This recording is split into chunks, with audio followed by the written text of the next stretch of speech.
Hello everyone, so today we are starting with unit 2 और आज हम कवर अप करने वाले हैं चैप्टर नंबर 5 ऑफ सेल्वाटोर। ठीक है, जिसके अंदर हम क्या पढ़ने वाले हैं, हेक्सर-ओलिन थ्योरी और फैक्टर इंडोमेंट्स। अभी लास्ट यूनिट के अंदर हमने कंपैरेटिव एडवांटेज, एब्सोल्यूट एडवांटेज, इन सब चीज़ों को डिटेल में पढ़ा है। ठीक है, और इन सब चीज़ों को जो जिन्होंने दिया, जिन इकोनॉमिस्ट ने दिया, जिन क्लासिकल इकोनॉमिस्ट ने दिया, उन्होंने उन थ्योरी को तो एक्सप्लेन किया, बट अगर मैं कंपैरेटिव एडवांटेज की जैसे बात करूं, रिकार्डो की कंपैरेटिव एडवांटेज, तो वहां पे उन्होंने कोई बेसिस नहीं बताया कि क्या बेसिस है कंपैरेटिव एडवांटेज की। ठीक है, तो वही चीज को हम एक्सटेंड करने के लिए, उसी चीज को हम देखने के लिए कि what is the basis of comparative advantage और फैक्टर ऑफ प्रोडक्शन क्या है, किस तरह फैक्टर ऑफ प्रोडक्शन की अर्निंग इफेक्ट करती है हमारे ट्रेड थ्योरी को, फैक्टर इंडोमेंट्स क्या है, इन सब चीज़ों को पढ़ने के लिए हम यूनिट नंबर 2 को अभी देख रहे होंगे। ठीक है, तो सबसे पहले इंट्रोडक्टरी पार्ट देख लेते हैं। लास्ट यूनिट तक जैसा कि मैंने बताया कि क्लासिकल इकोनॉमिस्ट की थ्योरी, जैसे कि एडम स्मिथ की absolute advantage theory, David Ricardo की कंपैरेटिव एडवांटेज थ्योरी, ये सब थ्योरी हम पढ़ चुके हैं ऑलरेडी। ठीक है, बट यहाँ पे हम क्या एक्सप्लेन करने वाले हैं इस यूनिट के अंदर। सबसे पहले हम एक्सप्लेन करेंगे कि what is the basis of comparative advantage, और we can say what determines the comparative advantage.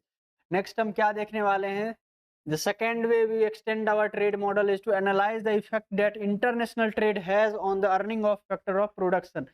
International trade के कारण हमारे फैक्टर ऑफ प्रोडक्शन के अर्निंग पे क्या इफेक्ट पड़ती है। ठीक है, इन चीज़ों को हम डिटेल में देखने वाले हैं। That is we want to examine the effect of international trade on earning of labour as well as international differences in earnings according to classical economist. Classical economist कौन थे यहाँ पे, एडम स्मिथ, डेविड रिकार्डो, और एक हमने हर्वलर का opportunity cost theory भी पढ़ा था। तो classical economist, as per classical economist क्या है कि comparative advantage was based on the difference in productivity of.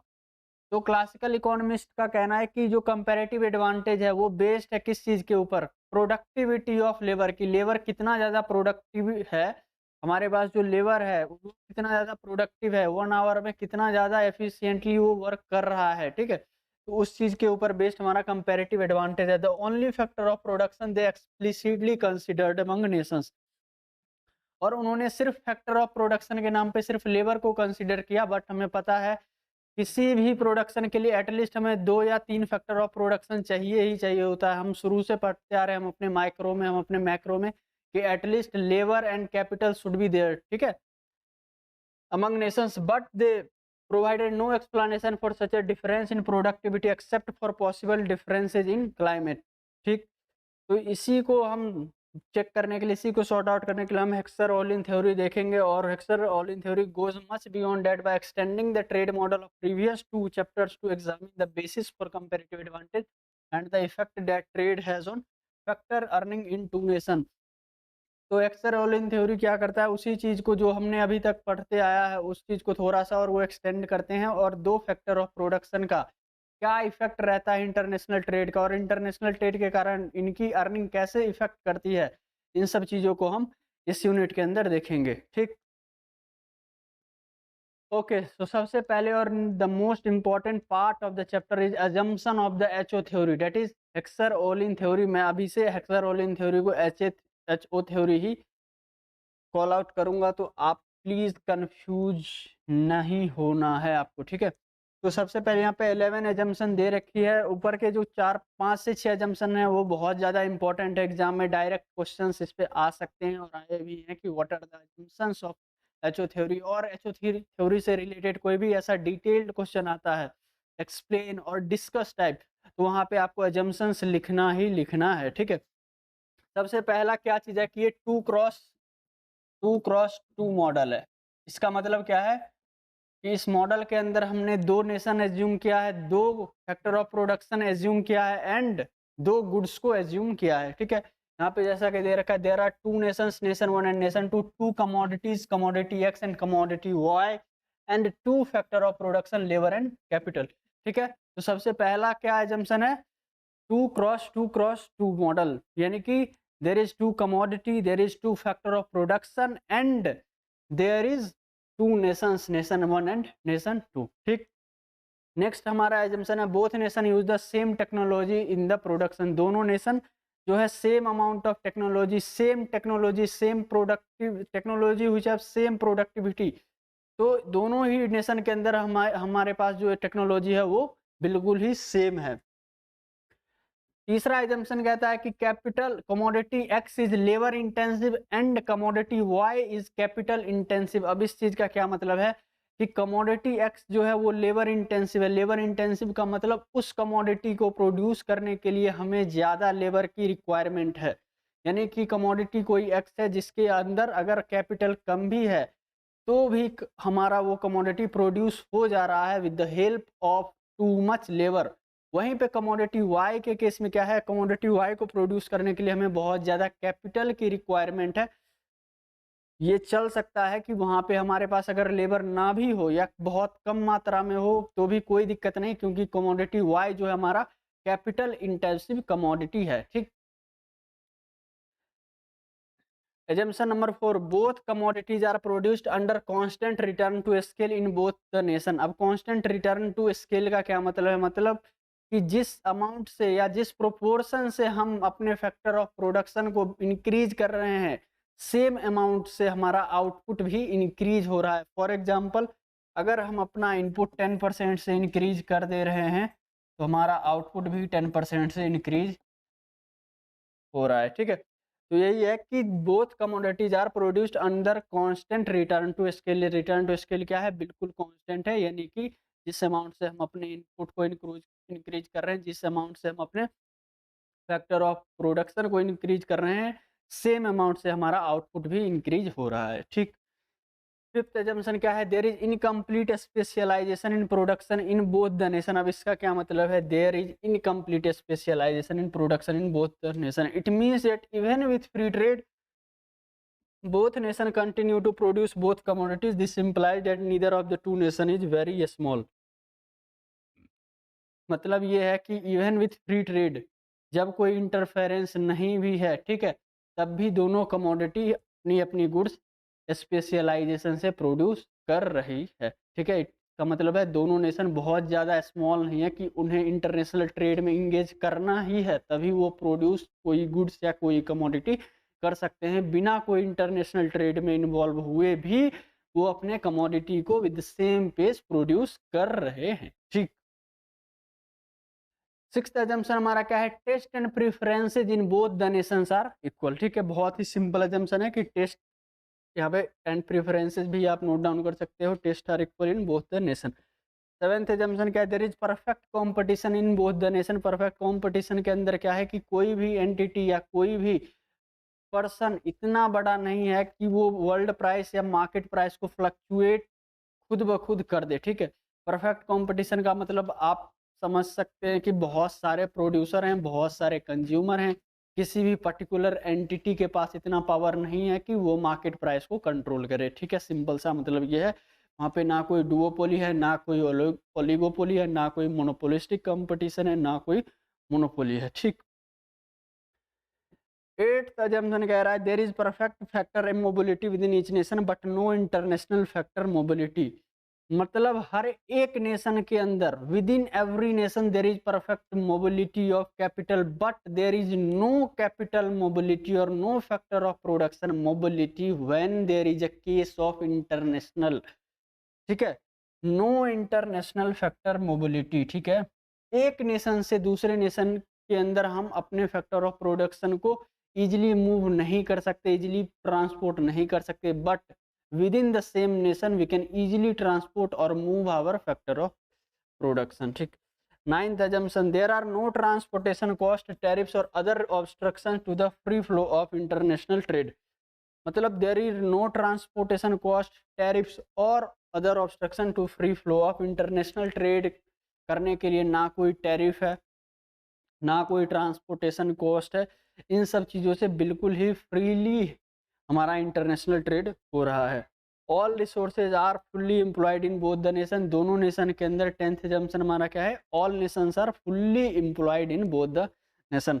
And the last assumption says international trade between two nation is balanced, ठीक है, दोनों नेशन के अंदर इंटरनेशनल ट्रेड जो है वो बैलेंस्ड है। बैलेंस्ड होने का मतलब क्या है कि import is equal to export, ठीक है, कि जितना यूनिट हम इंपोर्ट कर रहे हैं या जितना यूनिट ऑफ कमोडिटी हम इंपोर्ट कर रहे हैं उतने ही यूनिट ऑफ कमोडिटी को हम एक्सपोर्ट भी कर रहे हैं, मतलब कि हमारा ट्रेड बैलेंस जीरो है और वी कैन से हमारा ट्रेड, इंटरनेशनल ट्रेड बिल्कुल बैलेंस्ड है, ठीक है। ओके गाइस, तो यहाँ पे आपका एजम्पशन पार्ट डन होता है। चलते हैं अपने अगले स्लाइड पे। ओके, तो यहाँ पे हमने एक टर्म देखा था फैक्टर इंटेंसिव, यहाँ पे sorry factor commodity X is labour intensive and commodity Y is capital intensive. अब इसका क्या मतलब है यहाँ पे हम डिटेल में पढ़ेंगे। That is factor intensity. क्या है फैक्टर इंटेंसिटी? एल्दो मैंने आपको पिछले स्लाइड पे ही ये चीज़ एक्सप्लेन कर दी थी, but again let's look at this. In a world of two commodities X and Y and two factor labor and capital, we see that commodity Y is capital intensive if the capital labor ratio used in production of Y is greater than K by L used in the production of X। वही चीज को इन्होंने technical एक formally लिखा है कि we say that commodity Y is capital intensive. हम commodity Y को कैपिटल इंटेंसिव कह सकते हैं कब? जब capital labour ratio used in the production of commodity Y is greater than the capital labour ratio used in the production of commodity X. ठीक है, clear है ये चीज? For example, if 2 units of capital and 2 units of labor are required to produce 1 unit of commodity Y, the capital labor ratio is 1। सीधा सी बात है, simple सी बात है कि 2 यूनिट ऑफ कैपिटल भी चाहिए और 2 यूनिट ऑफ लेबर भी चाहिए, तो कैपिटल लेबर रेशियो क्या हो रहा है? 1 हो रहा है, ठीक। that is 2/2 in the production of Y। If at the same time 1K and 4L are required to produce 1 unit of X, अभी X को प्रोड्यूस करने के लिए क्या चाहिए? 1 unit ऑफ कैपिटल, वहीं पे 4 unit ऑफ लेबर। तो यहाँ पे लेबर ज्यादा यूज हो रहा है, लेबर का 4 यूनिट हम यूज कर रहे हैं कमोडिटी X को प्रोड्यूस करने के लिए, वहीं पे कैपिटल का सिर्फ 1 यूनिट। तो हम क्या कह सकते हैं कि कमोडिटी X जो है वो लेबर इंटेंसिव है, कैपिटल इंटेंसिव नहीं, लेबर इंटेंसिव, क्योंकि यहाँ पे लेबर हम ज्यादा यूज कर रहे हैं। चेक करो, 4L are required to produce 1 unit of X. तो यहाँ पे capital labour ratio 1/4 for commodity X, since K/L is equal to 1 for Y and K/L is equal to 1/4 for X, we say that Y is capital intensive and X is labor intensive। Clear है ये चीज? Note that it is not the absolute amount of capital and labor used in the production of commodity X and Y that is important in measuring the capital and labor intensity of two commodities, but the amount of capital per unit of labor। बहुत ही important चीज़ है। बहुत बार हम क्या होते हैं, confuse हो जाते हैं कि अगर ज़्यादा यूनिट ऑफ लेबर किसी कमोडिटी को प्रोड्यूस करने में लग रही है तो हम उसे लेबर इंटेंसिव कह देते हैं, वहीं पे अगर ज़्यादा यूनिट ऑफ कैपिटल किसी कमोडिटी को प्रोड्यूस करने में लग रही है तो हम उसे कैपिटल इंटेंसिव कह देते हैं। और यहीं पे हम बहुत बड़ी एक गलती करते हैं, बहुत बड़ी ब्लंडर होती है। यहाँ पे हमें एब्सोल्यूट अमाउंट ऑफ और एब्सोल्यूट यूनिट को चेक नहीं करना होता, यहाँ पे हमें देखना होता है रिलेटिवली।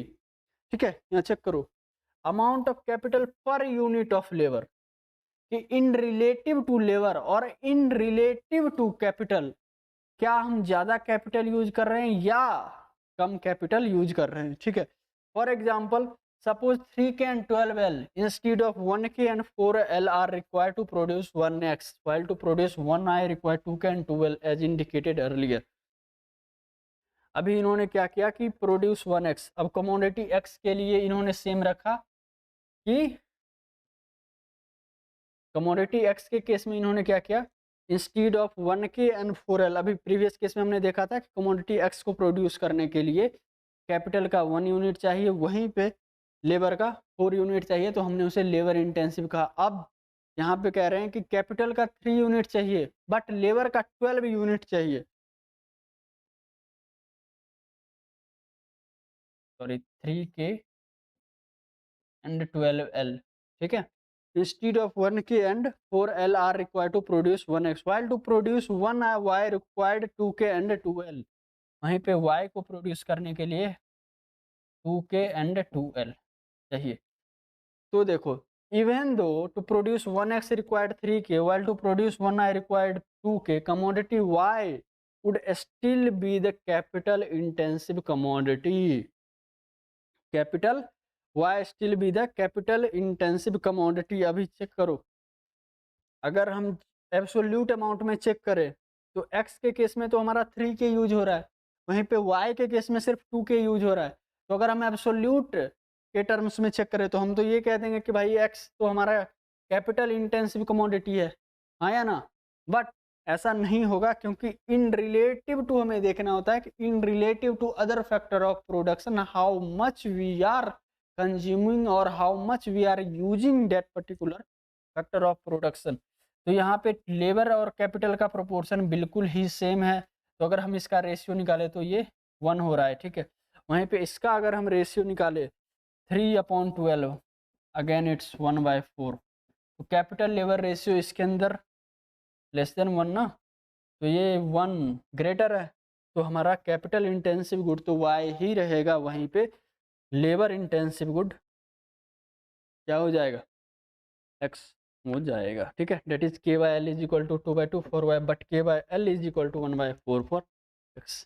आई होप आपको फैक्टर इंटेंसिटी क्लियर है एकदम, ठीक है। चलते हैं अपने नेक्स्ट स्लाइड के ऊपर। उसी सेम चीज़ को यहाँ पे ग्राफिकल फॉर्म में डिपिक्ट किया गया, एक बार चेक करते हैं इसे भी।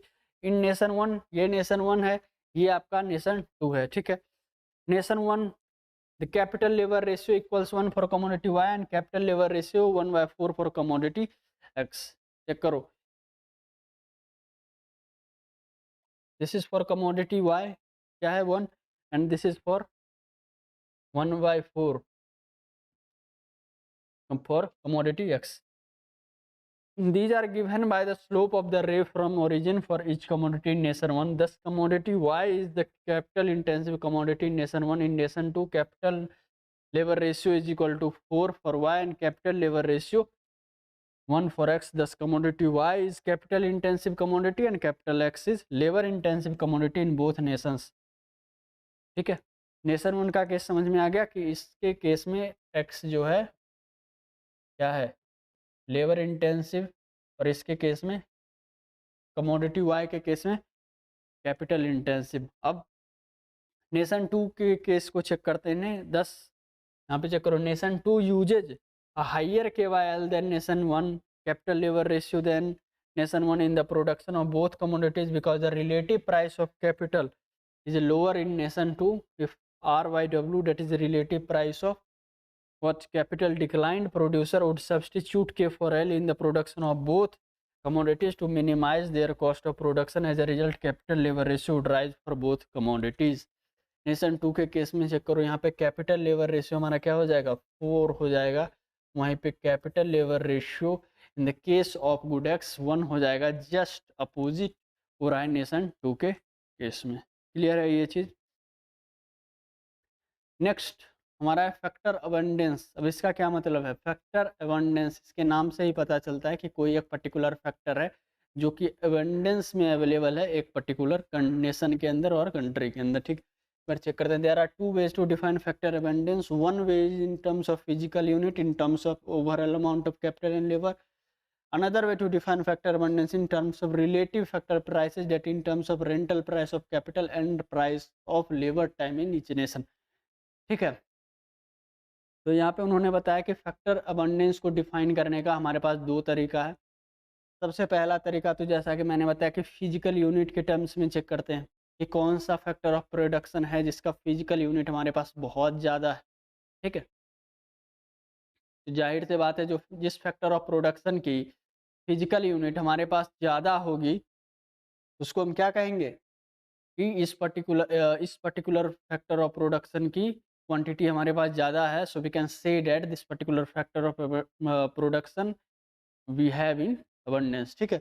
वहीं पे another way to define factor of production in terms of rental price, दूसरी तरह से हम इसे प्राइस के टर्म्स में भी डिफाइन कर सकते हैं कि अगर किसी चीज़ की प्राइस हमारे कंट्री के अंदर कम है, अगर किसी फैक्टर ऑफ प्रोडक्शन की रेंटल प्राइस और लेबर की वेज रेट। कैपिटल के केस में हम रेंटल प्राइस यूज करेंगे, वहीं पे लेबर के केस में हम वेज रेट को देखेंगे। ठीक है, तो अगर वेज रेट हमारे कंट्री के अंदर कम है तो हम कहेंगे कि लेबर इंटेंसिव और लेबर अबंडेंस नेशन है हमारा। ठीक है, according to definition in terms of physical units, nation 2 is capital abundant if the ratio of total amount of capital to the total amount of labor available in nation 2 is greater than that of nation 2। ठीक है भाई, ये क्या है, total capital upon total labour for nation 2 exceeds total capital two for nation 1। ठीक है, तो nation 2 is greater than that in nation 2। ठीक है, note that it is not the absolute, again वही चीज़ है कि ये एब्सोल्यूट टर्म्स में नहीं, यहाँ पे रिलेटिव टर्म्स में ही बताया गया है कि note that it is the absolute amount of capital and labour available in each nation that is important, but the ratio of the total amount of capital to the total amount of labor, thus nation 2 can have less capital than nation 1 and still be capital abundant if total की उसी चीज़ जो चीज़ हमने पहले discuss किया same है, बिल्कुल ही similar चीज़ है, बस यहाँ पे कैपिटल के जगह पे टोटल कैपिटल और टोटल लेबर का रेशियो बताया गया कि अगर लेबर के टर्म्स में टोटल लेबर की एक यूनिट है, एक टोटल कैपिटल की यूनिट है। अगर टोटल लेबर के रेस्पेक्ट में टोटल कैपिटल हमारे पास ज़्यादा है तो हम कहेंगे हम कैपिटल अबंडेंस नेशन है। वहीं पे एक नेशन है जिसके अंदर लेबर बहुत ज़्यादा है in with respect to capital, तो हम कहेंगे हम लेबर इंटेंस और लेबर अबंडेंट नेशन है। ठीक है, according to definition in terms of factor prices, nation 2 is capital abundant if the ratio of the rental price of capital to the is lower in nation 2 than in nation। Check करो same चीज जो मैंने बोली कि according to definition in terms of factor price nation 2 is capital abundant if the ratio of rental price of capital to the price of labour time is lower in nation 2। तो nation 2 को हम क्या कह सकते हैं कि ये capital abundance है कब, जब rental price of capital with respect to wage rate of labour is lower than lower, ठीक है ना, is lower in nation 2 than in nation 1, that is if PK by PL in nation 2 is smaller than in PK by PL in nation 1।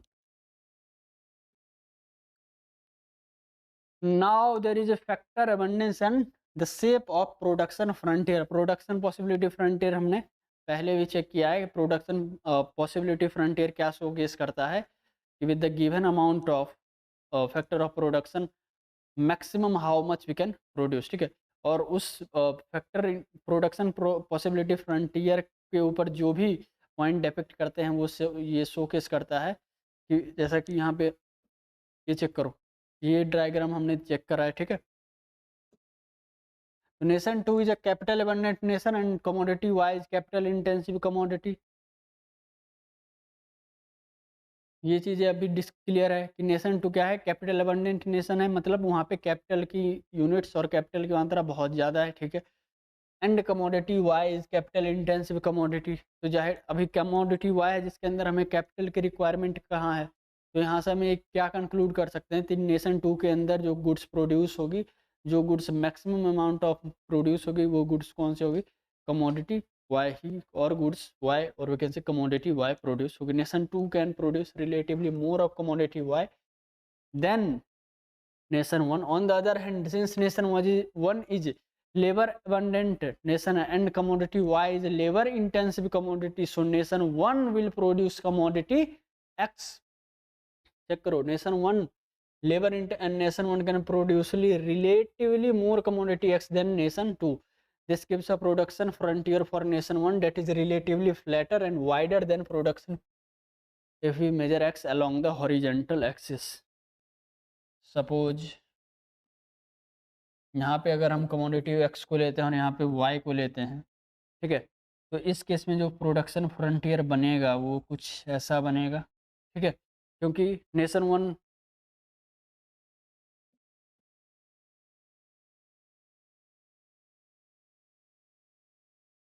Production frontier है किसका है, nation 1 का। वहीं पे nation 2 के केस में जो प्रोडक्शन फ्रंटियर बनेगा वो कुछ ऐसा बनेगा। क्यों, क्योंकि नेशन 2 क्या है, कैपिटल एबंडेंट नेशन है, ठीक है। और कमोडिटी वाई क्या है, कैपिटल इंटेंसिव कमोडिटी है, ठीक। इसका मतलब क्या है कि कमोडिटी वाई को प्रोड्यूस करने के लिए हमें रिलेटिवली ज़्यादा कैपिटल की रिक्वायरमेंट है और नेशन टू के अंदर ज़्यादा कैपिटल अवेलेबल है। तो नेशन टू कौन सी कमोडिटी को ज़्यादा प्रोड्यूस करेगी, कमोडिटी वाई को। यहाँ चेक करो, कमोडिटी एक्स कम है इसके केस में, वहीं पे वाई जो है बहुत ज़्यादा है। सिमिलरली नेशन वन जो है लेबर अबंडेंट नेशन है एंड कमोडिटी एक्स क्या है, लेबर इंटेंसिव कमोडिटी है। तो नेशन वन कौन सी कमोडिटी प्रोड्यूस करेगी, कमोडिटी एक्स, ठीक है।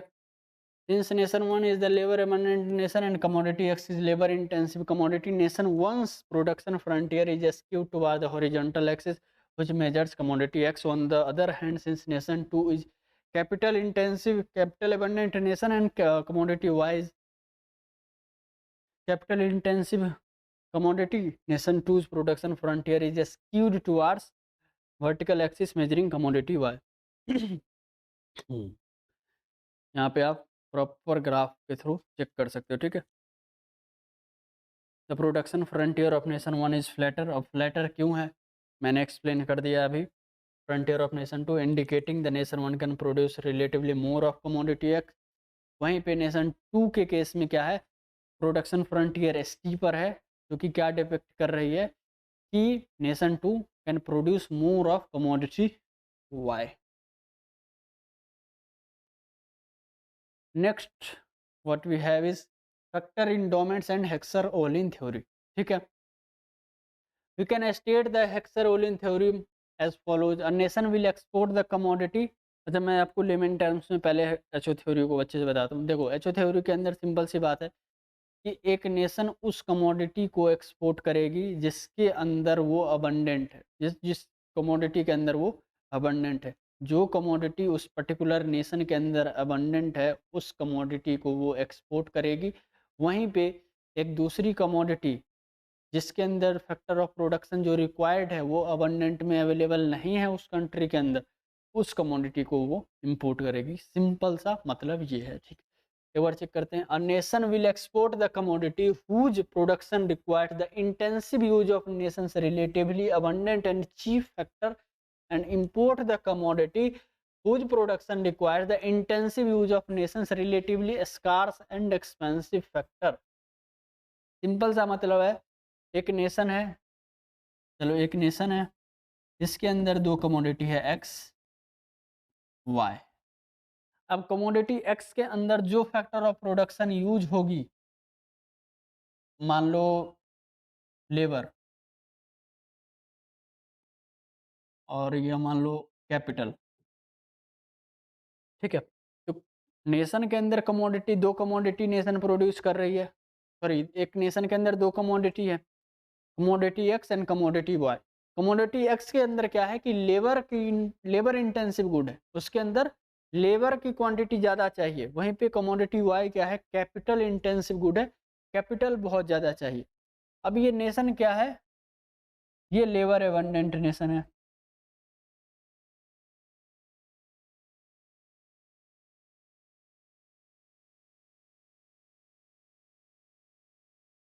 ये लेबर एबंडेंट नेशन है।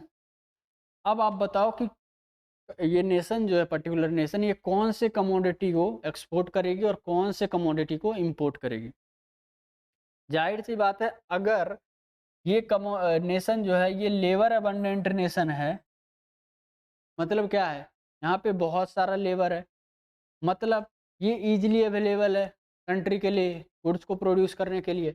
और इजीली अवेलेबल है तो इस इजीली अवेलेबल लेबर से वो कौन से कमोडिटी को प्रोड्यूस करेगी, ऑब्वियसली एक्स से, क्योंकि एक्स क्या है, लेबर इंटेंसिव कमोडिटी है।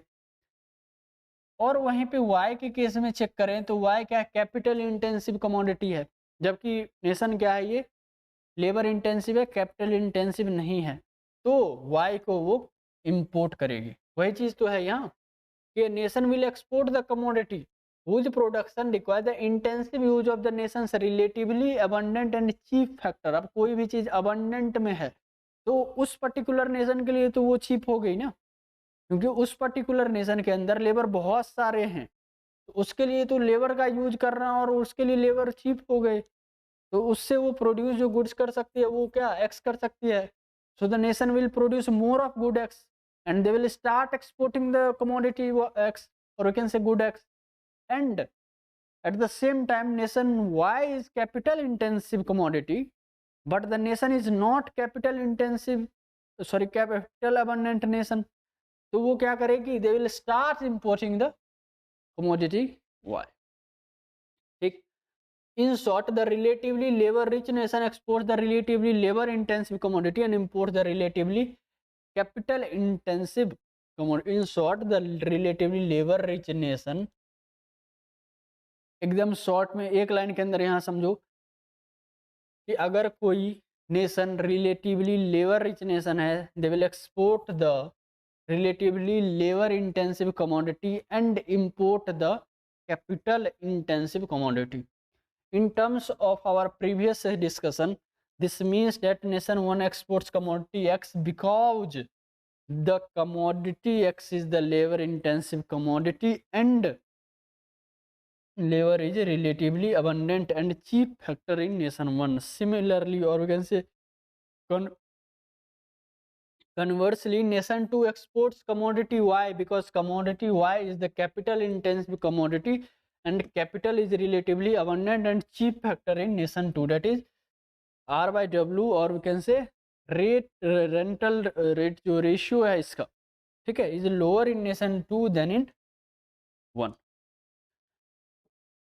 लास्ट पॉइंट क्या है, the HO theorem isolates the difference in relative factor abundance और factor endowments among nations as the basic cause और determinant of comparative advantage and international trade.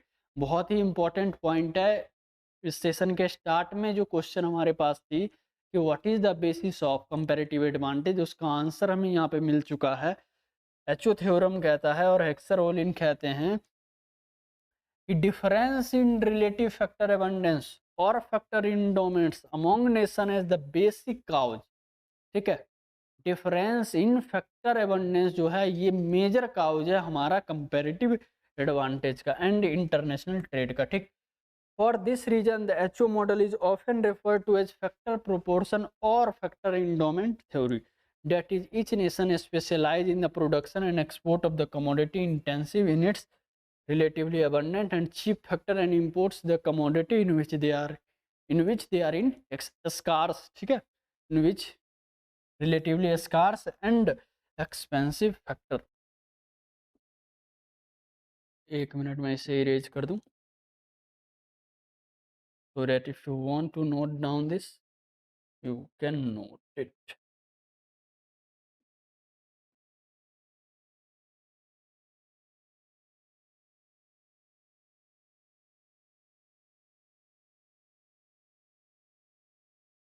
Okay, so what we have concluded from HO theorem, that the major basis of comparative advantage is the difference in factor abundance, ठीक है, relative factor abundance, clear है ये चीज।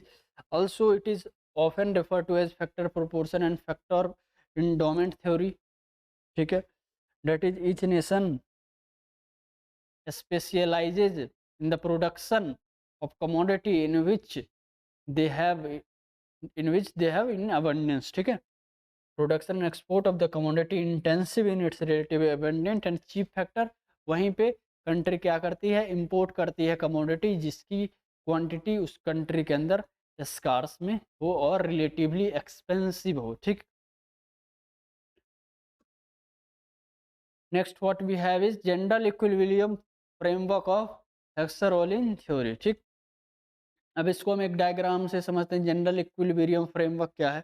देखो, tests and distribution of ownership of factor production से हमारा क्या determine होता है, डिमांड फॉर फाइनल कमोडिटी, ठीक है। किस चीज़ से, tastes and distribution of ownership of factor of production, इन दोनों चीज़ों से हमारा जो डिटरमाइन होता है वो होता है demand for final commodities.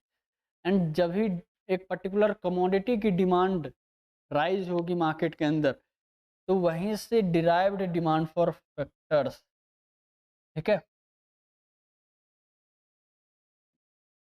Demand for final commodity, जब किसी कमोडिटी की डिमांड इंक्रीज होगी तभी उसके फैक्टर ऑफ प्रोडक्शन की डिमांड उसी चीज़ से, उसी कमोडिटी से डिराइव होगी।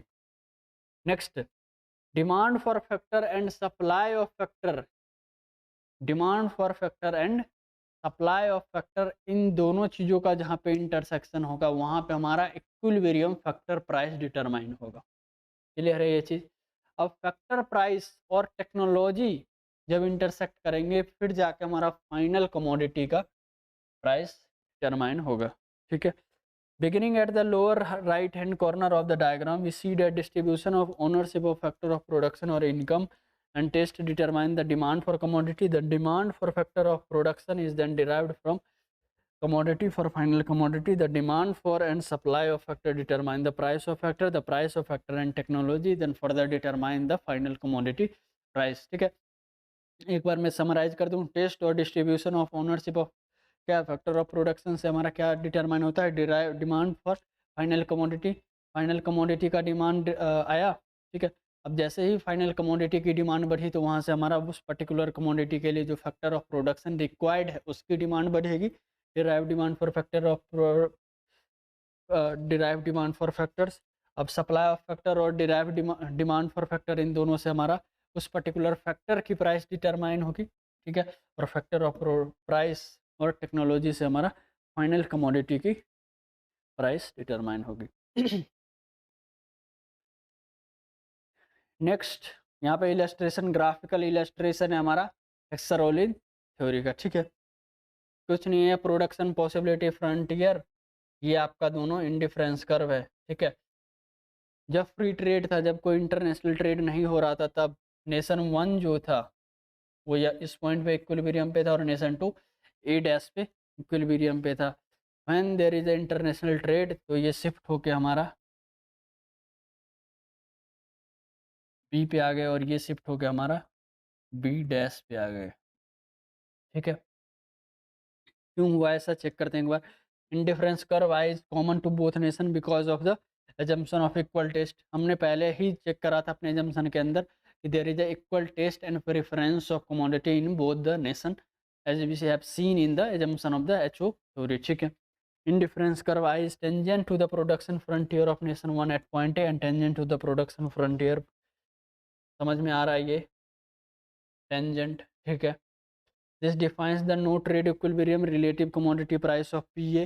ठीक है, प्राइस पी ए है और इस केस में हमारा कोई भी ट्रेड नहीं हो रहा है। Since P A is less than P A dash, P A is less than P A dash, nation 1 has comparative advantage is commodity X and nation 2 is commodity Y. इतनी चीज़ें हमें समझ में आ रही है, हमने पहले भी चेक कर लिया। अब यहाँ से चेक करो विथ ट्रेड, अब ट्रेड यहाँ हो रहा है।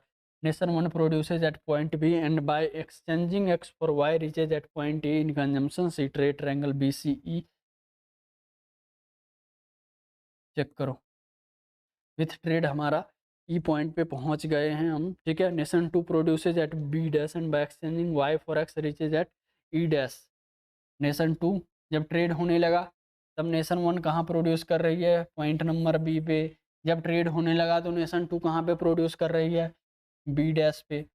अब नेशन 2 किस चीज़ के अंदर अबंडेंट में है, कमोडिटी वाई। नेशन 1 किस चीज़ में अबंडेंट में है, कमोडिटी एक्स। अब ट्रेड हो गई तो नेशन 2 ने एक्सचेंज करना शुरू किया, वाई के लिए अपने एक्स को देना शुरू किया वहीं पे। तो नेशन 2 ने ऐसा किया, नेशन 1 ने क्या किया कि नेशन 1 क्योंकि कमोडिटी एक्स के अंदर अबंडेंट है तो दे विल स्टार्ट एक्सचेंजिंग, क्या है यहाँ पे, at point B and by exchanging X for Y. ठीक है, क्योंकि उनके पास एक्स अबंडेंट में है तो उन्होंने एक्स का एक्सपोर्ट करना शुरू किया और वाई का इंपोर्ट करना शुरू किया। सिमिलरली नेशन 2 के केस में क्या है कि वो क्या, क्योंकि वाई अबंडेंट में है उनके पास, कमोडिटी वाई को अबंडेंस में प्रोड्यूस कर रहे हैं, they will start exchanging commodity X for Y. उन्होंने वाई को एक्सपोर्ट करना शुरू किया और एक्स को इंपोर्ट करना शुरू किया और दोनों नेशन 2 कहाँ आ गए, ई डैश पे, और नेशन 1 पॉइंट नंबर ई पे। ठीक है, point E dash which coincide with E, both nation gain from trade because they consume on higher indifference curve 2।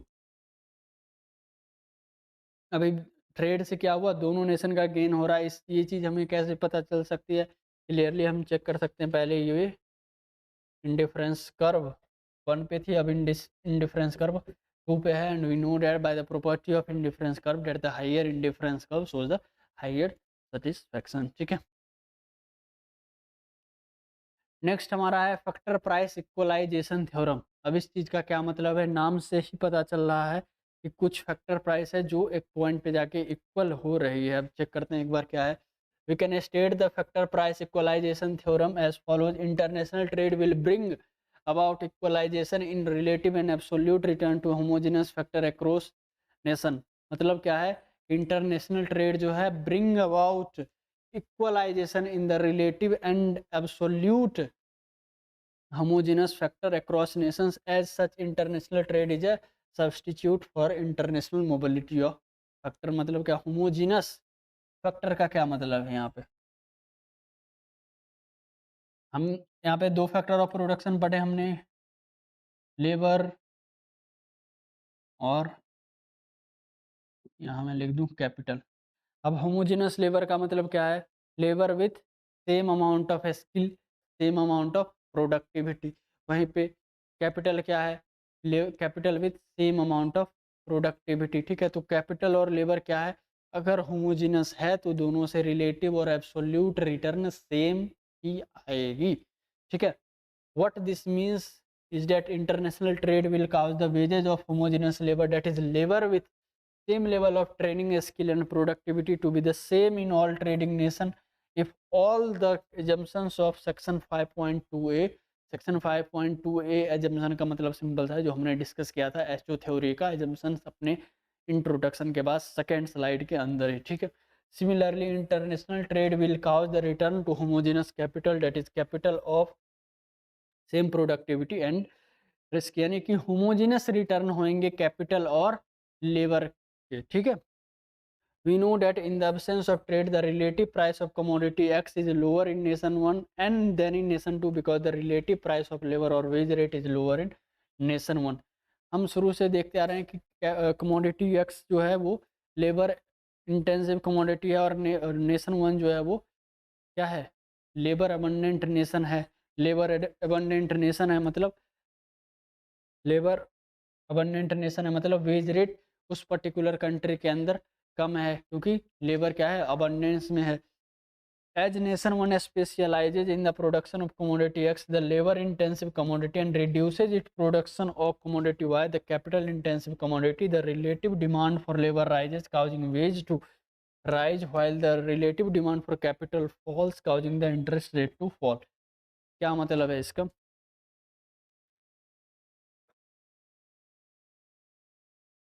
दो नेशन है, नेशन 1 और नेशन 2। ठीक है, नेशन 1 लेबर अबंडेंट नेशन है और commodity x labour intensive commodity है, तो nation 1 commodity x produce करेगी। ठीक है, अब जैसे ही वो कमोडिटी एक्स ज़्यादा से ज़्यादा प्रोड्यूस करेगी तो नेशन 1 के अंदर, क्योंकि वो लेबर अबंडेंट नेशन है, वो कमोडिटी एक्स को बहुत ज़्यादा प्रोड्यूस करेगी ताकि वो अपना एक्सपोर्ट बढ़ा सके कमोडिटी एक्स की। तो नेशन 1 क्या करेगी, डिमांड लेबर की इंक्रीज करेगी क्योंकि वो कमोडिटी एक्स को प्रोड्यूस करने पे वो ध्यान दे रही है और कमोडिटी एक्स तो लेबर इंटेंसिव कमोडिटी है। ध्यान से समझना इस चीज़ को। तो यहाँ से क्या हो रहा है कि वेज रेट राइज होगी, क्यों, क्योंकि लेबर की डिमांड नेशन 1 के अंदर बहुत ज़्यादा बढ़ रही है। वहीं पे दूसरा गुड है कमोडिटी वाई जो कि नेशन 1 के अंदर इतना ज़्यादा प्रोड्यूस नहीं हो रहा है और रिलेटिवली बहुत कम प्रोड्यूस हो रहा है, तो यहाँ पे कैपिटल की रेंटल प्राइस जो है वो फॉल करेगी। क्लियर है ये चीज़। The exact opposite occurs in nation 2। Similarly nation 2 क्या है, कैपिटल अबंडेंट नेशन है और कमोडिटी वाई क्या है, कैपिटल इंटेंसिव कमोडिटी है। तो नेशन 2 के अंदर जो गुड्स प्रोड्यूस होगा और जो कमोडिटी प्रोड्यूस होगा और जो नेशन 2 जिस कमोडिटी के ऊपर अपना एक्सपेंशन करेगी वो कमोडिटी वाई है, तो वहाँ पे कैपिटल की डिमांड बहुत ज़्यादा होगी, तो वहाँ पे क्या होगा कि रेंटल प्राइस बढ़ेगा, वहीं पे लेबर का वेज रेट उस नेशन के अंदर और नेशन 2 के अंदर डिक्रीज होगा क्योंकि वहाँ पे कैपिटल इंटेंसिव कमोडिटी प्रोड्यूस हो रही है, लेबर इंटेंसिव कमोडिटी प्रोड्यूस नहीं हो रही है। ठीक, नेक्स्ट हमारा है relative and absolute factor price equalisation. इसका क्या मतलब है? Before trade nation one is at point A, ठीक है, with W by R is equal to W by R. इस चीज को मैं यहाँ ग्राफ के थ्रू समझाता हूँ आपको। देखो, बिफोर ट्रेड हम यहाँ पे थे पॉइंट ए पे, ठीक है, नेशन, कौन सा nation? Nation one is at point A, ठीक है। As nation one, the relatively labor abundant nation specializes in the production of commodity X, the labor intensive commodity, and reduces the production of commodity. The demand for labor increases relative to demand for capital rises in, ठीक है, wage rate rises in nation one। यही चीज तो अभी हमने देखा कि labour intensive commodity है एक्स और एक्स प्रोड्यूस हो रही है नेशन वन के अंदर, तो जैसे ही नेशन वन ने इंक्रीज किया प्रोडक्शन कमोडिटी एक्स का, तो वहाँ पे वेज रेट इंक्रीज किया। सेम चीज, this causes P X by P Y to rise in nation one, यानी कि price of commodity X rise होनी शुरू हुई, क्योंकि वेज रेट बढ़ रहा है। वेज रेट बढ़ रहा है तो फैक्टर प्राइस इंक्रीज कर रहा है, फैक्टर प्राइस बढ़ रहा है तो रिलेटिवली कमोडिटी एक्स की प्राइस इंक्रीज कर रही है। On the other hand, as nation two, capital abundant nation specializes in the production of commodity Y, the capital intensive commodity, its relative demand for capital increases and rental price increase and wage rate falls. This causes P by, वही चीज है कि आप commodity Y की price nation to के अंदर बढ़ गई। क्यों? क्योंकि वो कैपिटल इंटेंसिव कमोडिटी प्रोड्यूस कर रही थी।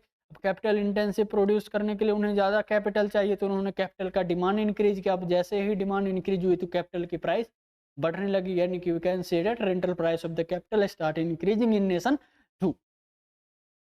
इन nation two the process will continue until point B is equal to B dash, at which PB is equal to PB and W by R और wage rate is equal to W by R star in both the nation. यहाँ पे check करो, इसी चीज का यहाँ पे graphical representation है।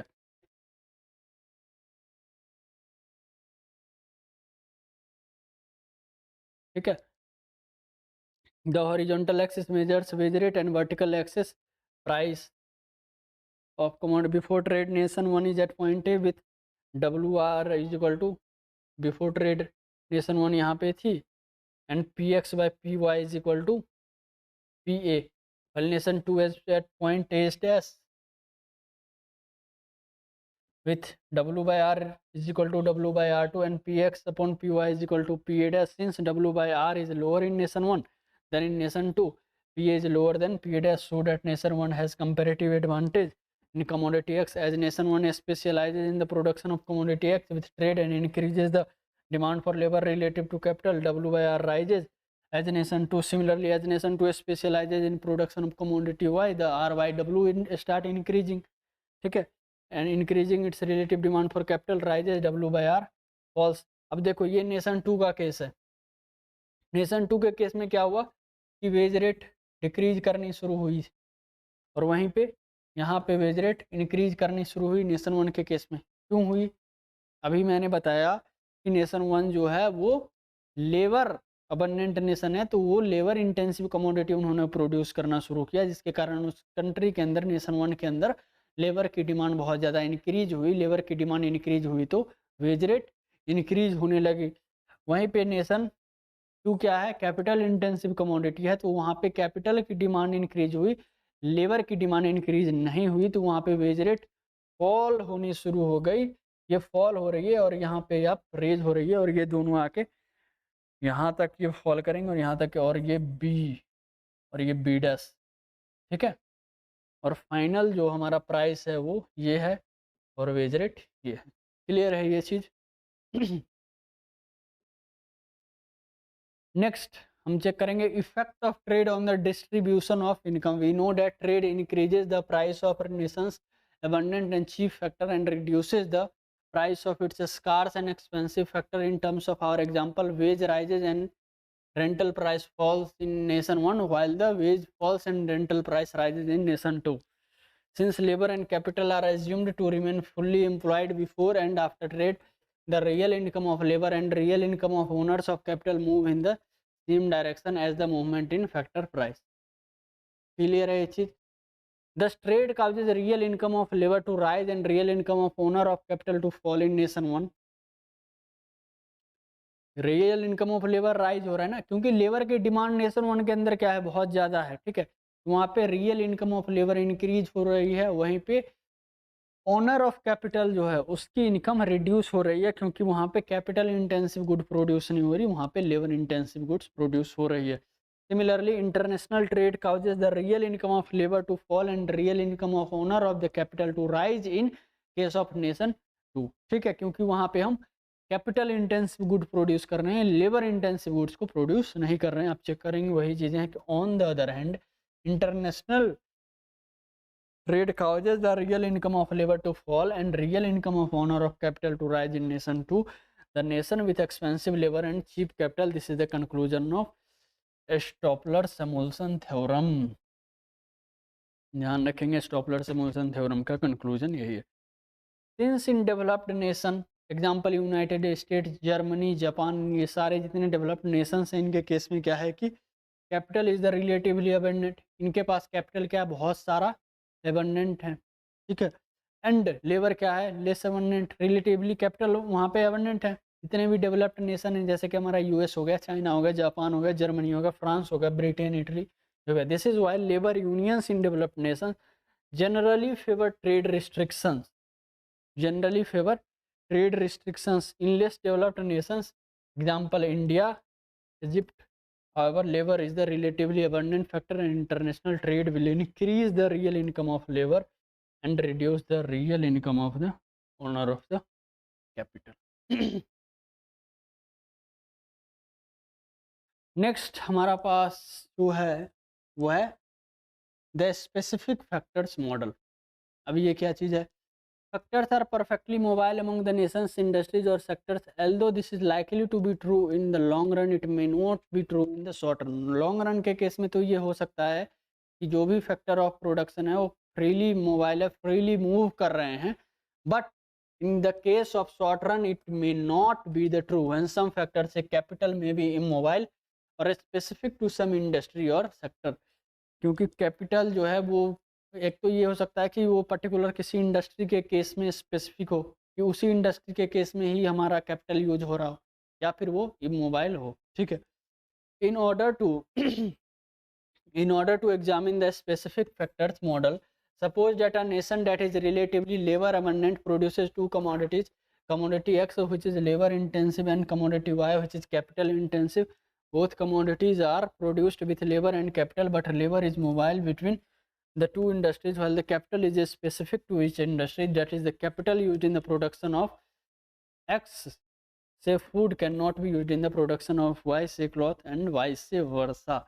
क्या मतलब हुआ इसका कि हमें स्पेसिफिक फैक्टर मॉडल चेक करना है, तो हमें मान लेते हैं कि दो नेशन है, ठीक है, relatively labour abundant nation produces two commodity, commodity X which is labor intensive and commodity Y which is capital intensive. We both commodities are produced with labor and capital, but labor is mobile between these two industries while capital is specific to each industry. Specific factor model का simple सा मतलब है कि हमारे पास दो factor model हैं। एक nation है जिसके अंदर मान लो नेशन वन, जैसा कि हम शुरू से केस लेके आ रहे हैं कि ये लेबर एबंडेंट नेशन है, तो लेबर क्या होगी, फ्रीली मोबाइल होगी विद इन इंडस्ट्री, वहीं पे कैपिटल क्या होगी, स्पेसिफिक होगी पर्टिकुलर इंडस्ट्री के केस में। That's it. With the opening of trade the nation will specialise in the production of and will export commodity X, labor intensive commodity, and import commodity Y, the specific capital intensive commodity. This will increase the relative price of X and demand and nominal wage rate of labor in the nation. Next है the effect of this on real wage rate of labor in the nation is ambiguous. अब यहाँ पे ये specific model के case में यहाँ पे दो चीज़ें आपको ध्यान में रखनी है कि इसका इफेक्ट रियल वेज रेट पे एम्बिगुअस है। मतलब एम्बिगुअस का मतलब मोर देन वन मीनिंग, कि इंक्रीज भी कर सकती है, डिक्रीज भी कर सकती है। वी कांट बी सर्टेन कि वो इंक्रीज ही होगी वेज रेट या डिक्रीज होगी। वहीं पे capital is not ambiguous. Capital के केस में क्या है कि since capital is a specific to each industry, opening trade does not lead to any transfer of capital from the production of commodity Y to production of commodity X in the nation.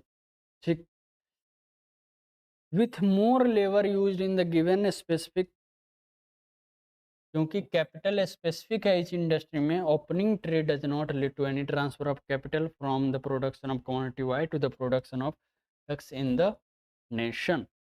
With more labor used with given a specific capital in the production of X, the nation's export commodity, the real return on capital in production of X rises. On the contrary, with less labor used with the same amount of a specific capital in the production of Y, the nation's import competing commodity, the real return on the specific capital used in the production of Y falls.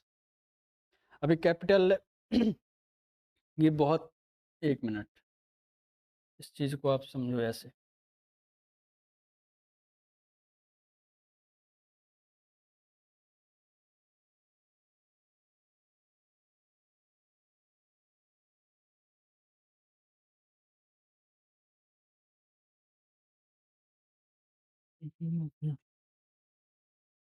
अभी कोई commodity है, ठीक है, उसके अंदर labour और capital use हो रही है. अभी हमारा क्या है, लेबर इंटेंसिव कमोडिटी, तो उसके अंदर ज़्यादा लेबर यूज होगा. Specific capital in production of Nations export commodity, the real return on capital in the production of x rises. ठीक है, कैपिटल क्योंकि इमोबाइल है, तो एक वो particular amount of specific amount of capital he use हो रहा है. बट लेबर का क्या है कि वो क्योंकि हमारे पास एबंडेंस में है, फ्रीली मोबाइल भी है, तो वहाँ पे रिटर्न लेबर पे शायद कम हो सकता है. क्योंकि with the given amount of capital अगर हम एक फैक्टर ऑफ प्रोडक्शन को इंक्रीज करते रहें, तो after a point of time उस पर्टिकुलर फैक्टर ऑफ प्रोडक्शन पे जो रिटर्न है वो डिक्रीज करती है. वही चीज़ें हैं. On the contrary, with less labour used with the same amount of specific capital in production of Y, the nation's import competing on the real return on the specific capital used in the production of Y falls. वहीं पे अगर हम labour की unit को कम कर दें और capital की यूनिट क्या करें, कैपिटल की यूनिट तो मान लो स्पेसिफिक ही है, ठीक है, वो ना घट सकते ना बढ़ सकते, वो स्पेसिफिक है. बट अगर हम लेबर की क्वांटिटी को, लेबर की यूनिट्स को रिड्यूस कर दें, तो कैपिटल इंटेंसिव जो कमोडिटी है जो कि वाई है, उस पर हमारा कैपिटल का रिटर्न क्या होगा, फॉल करेगा. ठीक, लास्ट जो हमारे पास टॉपिक है वो है लियोनटिफ पैराडॉक्स. अब ये क्या चीज़ है 1951 के अंदर क्या है, लियोनटिफ नाम के एक इकोनॉमिस्ट ने 1947 का एक यूएस का डेटा पढ़ा, जिसके अंदर उन्होंने पाया, study trade flows in 1950 based on input output analysis किया उन्होंने, ठीक है, इस डेटा के साथ, और उन्होंने पाया कि a country with great deal of capital was importing capital intensive commodity. उन्होंने यूएस का केस लिया. अभी हमने देखा कि डेवलप्ड नेशन जैसे कि यूएस, चाइना, इटली, जापान जो भी है, ये सारी कंट्री, ये क्योंकि capital intensive capital abundant nation है, तो कायदे से एचओ थ्योरम के अकॉर्डिंग क्या होना चाहिए कि इन्हें कैपिटल इंटेंसिव कमोडिटी को ज़्यादा प्रोड्यूस करना चाहिए और उसका एक्सपोर्ट करना चाहिए. बट यहाँ पे उल्टा हो रहा था कि वो कैपिटल इंटेंसिव कमोडिटी को इंपोर्ट कर रहे थे. तो यही चीज़ को हमने लियोनटिफ पैराडॉक्स कहा है यहाँ पे. ठीक है, तो यहाँ पे country with a great deal of capital was importing capital intensive commodities and exporting labour intensive commodities. This is in contrast to prior theories of international trade which predict that countries will specialize in an export goods that they have a comparative advantage in producing. और comparative advantage in producing उसी goods में होगी जिस goods के factor of production जो है वो abundance में हमारे पास होगी. यूएस जैसे डेवलप्ड नेशन का केस लूँ, तो ये क्योंकि डेवलप्ड नेशन है, यहाँ पे कैपिटल की क्वांटिटी ज़्यादा है इन कंपैरिजन टू लेबर, तो गुड जो वो प्रोड्यूस करेगी, गुड्स जो वो प्रोड्यूस करेगी वो कैपिटल इंटेंसिव गुड होगी. और क्योंकि प्रोडक्शन कैपिटल इंटेंसिव गुड्स की बहुत ज़्यादा है, तो वो एक्सपोर्ट भी उसी गुड्स को करेगी. बट यहाँ पे उल्टा हो रहा है कि वो कैपिटल इंटेंसिव कमोडिटी को इंपोर्ट कर रही है बजाय एक्सपोर्ट करने की. This means that a capital rich country such as the US would be expected to export capital intensive good and import labor intensive good from countries where labor is comparatively cheaper. The Leontief paradox, as it came to be known, led many economists to question the Hexer-Ohlin theorem, which states that countries produce more and export what they can create most efficiently, depending on their factor of production. Simple सी बात है, HO theorem के अंदर हमने पढ़ा है कि country वही commodity उसी गुड्स को एक्सपोर्ट करेगी जिसके अंदर वो एफिशिएंटली प्रोड्यूस करती है, जिसके अंदर उसका कंपैरेटिव एडवांटेज होता है, ठीक है। Moreover, they import goods that they cannot produce or efficiently. Several later economists propose solution to trans-apparent paradox, including the Linder hypothesis and home market effect. अभी क्या रीजन था ऐसा बायसनेस होने का, ये भी एक बार चेक करते हैं। Most important source of bias was that the fact that Leontief included in his measure of capital only physical capital. उन्होंने अपने एनालिसिस के अंदर जिस कैपिटल का जिक्र किया और जिस कैपिटल को इंक्लूड किया वो सिर्फ और सिर्फ फिजिकल कैपिटल था, उन्होंने ह्यूमन कैपिटल को इंक्लूड ही नहीं किया, ठीक है। Such as machinery, other equipment, building and so on, and completely ignored human capital. Human capital refers to the education, job training, skill set a person have, ठीक, which increases their productivity. This the implication is that since US labor embodies more human capital than foreign labor, adding the human capital component to physical capital would make US export more capital intensive relative to US import substitutes. Last topic of the day is factor intensity reversal, ठीक है, बहुत ही छोटा topic, just you have to look at the definition part. Factor intensity reversal refers to the situation where a given commodity is labor intensive commodity in labor abundant nation and capital intensive commodity in the capital abundant nation, ठीक। Present if labor intensive commodity in one the low wage nation and at the same time it is capital intensive commodity nation to the high wage nation. To determine when and why factor intensity reversal occurs, we use the concept of elasticity of substitution, ठीक है, of factor of production. Elasticity of substitution का क्या मतलब है? Measures the degree और ease by which we can substitute a factor of production with which we one factor of production can be substituted for another in factor the production as relative production factor declines, ठीक। And factor intensity reversal is present, ये बहुत ही important point है। जब भी factor intensity reversal का case रहेगा, ना तो फैक्टर इक्वलाइजेशन थ्योरम होल्ड करेगा, ना ही हमारा एचओ थ्योरम होल्ड करेगा। वही चीज़ है, neither the HO theorem nor the factor price equalisation theorem holds when there is factor intensity reversal is present. Okay guys, thank you so much. That's it for the session.